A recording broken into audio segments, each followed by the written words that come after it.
La izquierda lleva décadas prometiendo la derogación de los acuerdos con la Iglesia para convertir en cierto aquello de la aconfesionalidad del Estado. Con el Papa Francisco tampoco hubo prisa. Si el nuevo Papa es ultraconservador, se acaban las excusas. Soy Juan Luis Sánchez. Hoy en Un Tema al Día, España, el concordato y la amenaza de un Papa ultra. Una cosa antes de empezar. ¿Quieres digitalizar tu negocio? El programa Kit Digital te ayuda con bonos digitales de hasta 29.000 euros. Te cuento más al final del episodio. Estamos ya metidos en pleno cónclave de la Iglesia Católica para elegir al nuevo Papa. Desde hace ya muchos días no paramos de decir cómo de importante es para el mundo, el de los creyentes y el de los ateos, quien sea la persona al frente de una de las herramientas políticas y morales más potentes también en el presente. Hablemos de un caso concreto de cómo puede aplicarse ese poder. Hablemos de un caso práctico llamado España. Nuestra democracia, la Constitución del 78, que dice que ninguna confesión religiosa tendrá carácter estatal, ya ha durado más de lo que duró el franquismo. Pero España sigue atravesada por la presencia, el poder, el privilegio de la Iglesia Católica. Estamos rodeados de detalles. Crucifijos en la toma de posesión de altos cargos, curas en los cuarteles del ejército, casillas de la declaración de la renta, lugar preferente en la educación o en la televisión pública.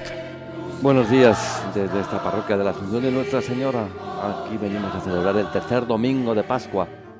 Es cierto que en ese mismo artículo de la Constitución que establece la aconfesionalidad del Estado hay un punto y seguido, y después se dice que los poderes públicos tendrán en cuenta las creencias religiosas de la sociedad española y mantendrán las consiguientes relaciones de cooperación con la Iglesia Católica y las demás confesiones. Es a lo que se aferra la Iglesia para defender su visibilidad constante. Pero lo que dice la Constitución es: se tendrán en cuenta las creencias religiosas de la sociedad española. Así que tengámoslo en cuenta.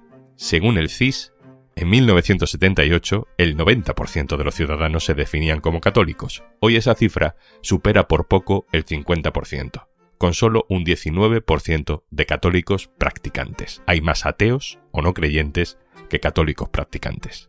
La derogación de los privilegios de la Iglesia es una promesa 1000 veces hecha y nunca cumplida por la izquierda.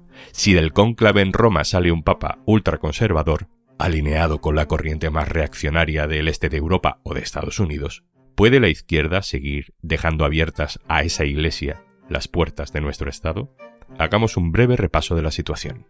Manuel Navarro, hola. Hola, ¿qué hay? Manuel Navarro ha sido hasta hace poco vicepresidente de Europa Laica, una organización que defiende la separación entre la Iglesia y el Estado. Manuel, tú has investigado las finanzas de la Iglesia Católica en España. Cuéntanos lo básico, para empezar, ¿de qué manera la Iglesia recibe dinero público?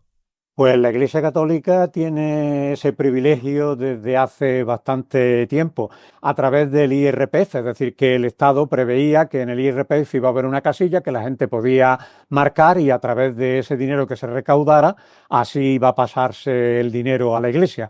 También recibe ingresos a través de la casilla de fines sociales. Una parte de ese dinero también va a la Iglesia Católica a través de ONG de la propia Iglesia. Entonces, juntando lo que recibe de una casilla y de otra, estamos hablando de 600 millones de euros a través del IRPF.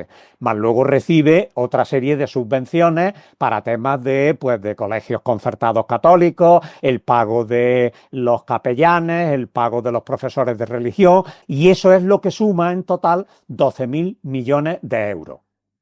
La Iglesia también tiene privilegios fiscales de otro tipo. No solo recibe dinero de nuestros impuestos, sino que no paga impuestos como cualquiera de nosotros. Pues no, ese es otro de los privilegios que también se contempla en los acuerdos con la Santa Sede del año 79, que son una continuación del concordato franquista, ¿no?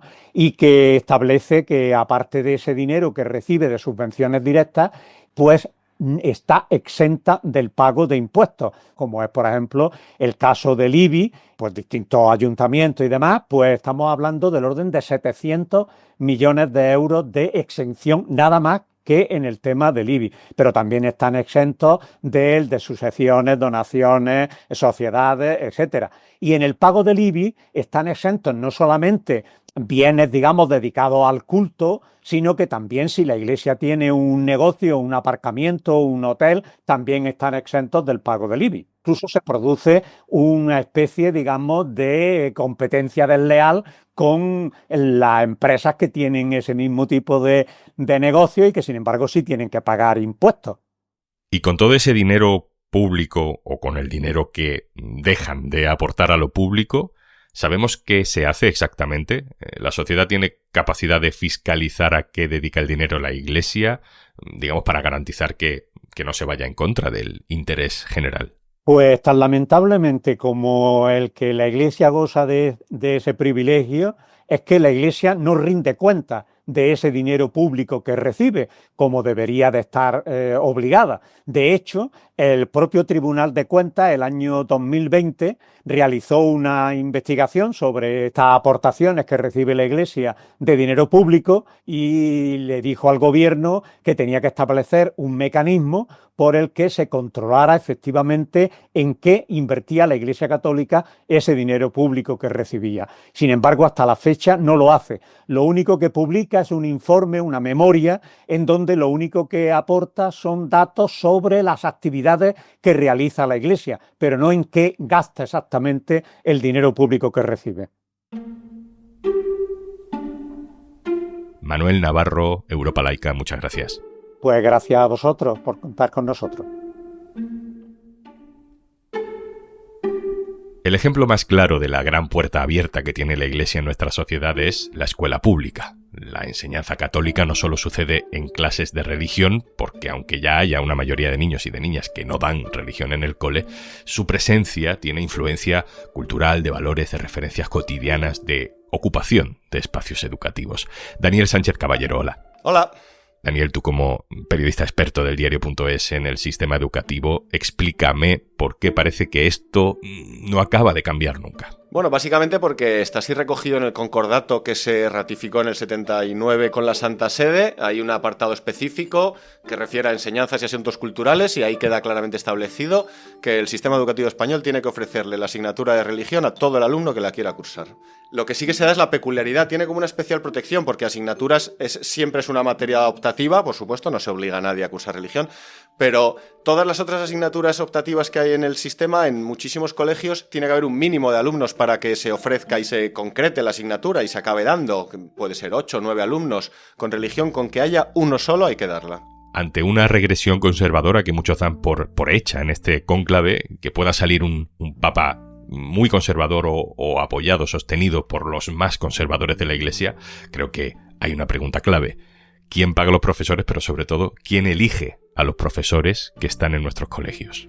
Eso es una peculiaridad, está contemplado en el concordato. A los profesores los paga el Estado, o sea, los pagamos todos, pero los elige la Iglesia. El tecnicismo dice la Iglesia propone unos candidatos y los responsables educativos los eligen, pero básicamente los elige la Iglesia y claro, le da el poder de elegir a los profesores en base a sus propios criterios. Es de suponer que no puede haber discriminación por motivos morales a la hora de un trabajo y tal, pero bueno, pues la Iglesia siempre tiene sus maneras. Daniel Sánchez Caballero, compañero, muchas gracias. Gracias a vosotros.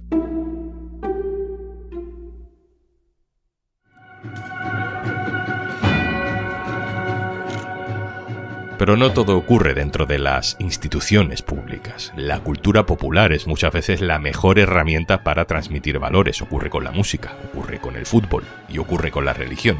La maquinaria más sofisticada y completa que tiene la Iglesia en muchas zonas de España para popularizarse, para transmitir su idea, su visión del mundo sobre lo que es el amor, el decoro, el hombre, la mujer, la educación o la clase social, es la Semana Santa.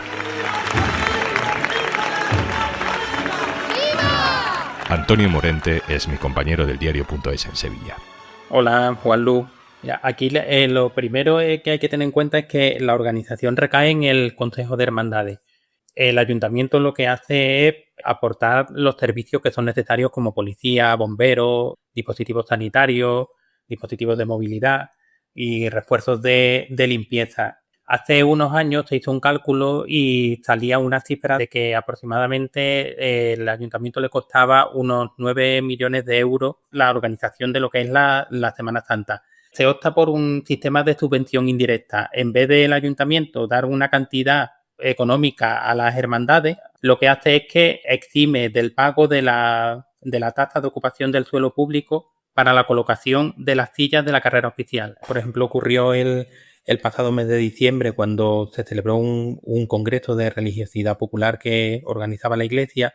Para este evento la Consejería de Cultura de la Junta de Andalucía puso 600.000 euros. La justificación de la Junta de Andalucía fue que esta inversión reforzaba a Sevilla como destino cultural, que siempre es la justificación que se encuentra en este tipo de casos. Y algo similar va a ocurrir ahora en mayo, en el que se celebra en Roma el Jubileo de las Hermandades, que es un acto organizado por el propio Vaticano para el que ha invitado a 2 hermandades andaluzas, a la Esperanza de Málaga y al Cachorro de Sevilla. Entre las distintas administraciones públicas van a aportar más de 1,5 millones de euros para sufragar los gastos que van a tener las hermandades para poder llevar sus pasos hasta Roma. Y añadamos una voz más. Saludo a Marc Carrillo, que es catedrático de Derecho Constitucional en la Universidad Pompeu Fabra. Hola, Marc. Hola, ¿qué tal? Marc, se ha dicho muchas veces, sobre todo en campaña electoral, que la izquierda derogaría estos acuerdos con el Vaticano. Con el Papa Francisco, digamos que ha habido menos presión, pero esto puede cambiar pronto. Si el gobierno de PSOE y Sumar quisiera salir de una relación de privilegio con una iglesia dominada por los ultras, ¿qué habría que hacer técnicamente? Hombre, sin duda depende de la voluntad política de ambas partes. Si una de las partes, digamos, fuerza al cambio, la otra, de alguna manera, tiene que adaptarse a las circunstancias, porque si no, las consecuencias podrían ser, digamos, negativas para la parte que se niega, que se opone. Todo eso es un juego político que trasciende naturalmente a la regulación jurídica. Pero no es ninguna trampa, simplemente es una hipoteca, Por tanto, hay razones más que suficientes como para que los acuerdos de 1979 fuesen modificados, siempre y cuando que una de las partes se proponga hacerlo. Es evidente que la Iglesia no lo hará, a mi juicio, nunca. Eso debería ser objeto de una propuesta por parte de un gobierno español. Marc, en ese artículo 16 de la Constitución se establece la libertad religiosa, se establece que somos un Estado aconfesional, pero que hay que tener en cuenta a la Iglesia Católica y a las creencias de la gente. ¿Esto en qué situación jurídica nos deja exactamente? Es un poco confuso. Para efectos prácticos, la confesionalidad significa una cierta implicación del Estado en esta confesión y en otras, pero sobre todo, por lo que demuestra la práctica, en la católica. A diferencia de lo que significa un Estado laico. El Estado laico, caso de Francia, caso de Estados Unidos, el Estado como tal, el poder público, queda desvinculado totalmente de cualquier actividad religiosa. Por ejemplo, es inconcebible que un Estado laico, por ejemplo, financiar o ayudar a la realización de procesiones durante la Semana Santa. Eso sería una actividad estrictamente privada. Marc, la última. Si el gobierno de izquierdas, como ha pasado en las últimas décadas, acabara no haciendo nada, ¿habría alguna vía a través del Tribunal Constitucional, por ejemplo, para que se pronunciara sobre esta tensión clarísima que vemos en el día a día entre lo que se supone que es un Estado aconfesional y ciertas prácticas públicas? No sé si ha habido casos que se hayan analizado por el Constitucional y que puedan marcar el camino. Hay diversos casos especialmente significativos. Seguramente el más impactante fue el caso de una profesora de religión que vivía no casada a través de procedimiento legal, vivía de hecho, una convivencia de hecho. Eso significó que el obispo de la zona tomó la decisión, porque la escuela era de carácter religioso, concertada con dinero público, decidió expulsarla, despedirla. Ella reclamó ante la jurisdicción ordinaria y no obtuvo satisfacción plena a su pretensión, que era ser readmitida, porque entendía legítimamente que ella había sido despedida por su condición personal. Bien, eso finalmente fue al Tribunal Constitucional y efectivamente el Tribunal Constitucional, como no podía ser de otra manera, le dio la razón. El problema es que cuando eso ocurre, el Tribunal Constitucional, de acuerdo con su propia ley, tenía una gran oportunidad para resolver de forma global el problema. ¿Cuál era esta oportunidad? De acuerdo con la ley orgánica del tribunal, cuando el origen era no el acto de despido improcedente por parte de la dirección religiosa del centro, que también, sino que el origen inmediato del problema estaba en la ley, en la norma que permitía al obispado despedirlo. ¿Y cuál era esta norma? Pues los acuerdos de 1979. El Tribunal Constitucional, de acuerdo con su propia ley orgánica, cuando eso ocurre, debe atacar el problema en origen. Y el problema en origen era la ley, es decir, lo que se denomina técnicamente plantearse una autocuestión de inconstitucionalidad respecto de los acuerdos, con lo cual eso obligaba al Estado español a negociar otro acuerdo con el Estado Vaticano. Marc Carrillo, catedrático de la Pompeu Fabra, muchas gracias. Gracias a ustedes.